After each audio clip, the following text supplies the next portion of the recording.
Champions ట్రోఫీకి ముందు ఇంగ్లాండ్తో జరుగుతున్న సిరీస్లో భారత్ అదరగొడుతుంది. టీ20 సిరీస్తో పాటు వన్డే సిరీస్ను కూడా గెలిచింది.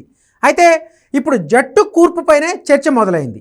గంభీర్ హెడ్ కోచ్గా బాధ్యతలు చేపట్టిన తర్వాత టీమిండియాలో చాలా మార్పులు మొదలయ్యాయి.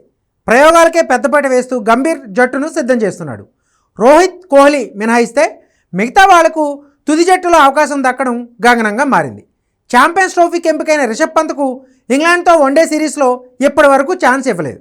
తొలి 2 వన్డేలకు వికెట్ కీపర్గా కేఎల్ రాహుల్ను తీసుకుంది. పంత్ను బెంచ్కే పరిమితం చేసింది టీమిండియా మేనేజ్మెంట్. దీంతో పంత్ మ్యాచ్ జరిగే సమయంలో డగౌట్లో ఎమోషనల్ అవుతూ కనిపించాడు. ఏదేమైనా వన్డేల్లో మంచి డీసెంట్ రికార్డు ఉన్న పంత్ ఈ సిరీస్కు తుది జట్టులో చోటు దక్కించుకోకపోవడంతో అలా నిరాశగా కూర్చున్నాడని నెటిజన్లు కామెంట్ చేస్తున్నారు. మరోవైపు కేఎల్ రాహుల్ విఫలమవడంతో అతన్ని ఛాంపియన్స్ ట్రోఫీ నుంచి తప్పించే అవకాశం ఉందని ప్రచారం జోరుగా సాగుతుంది.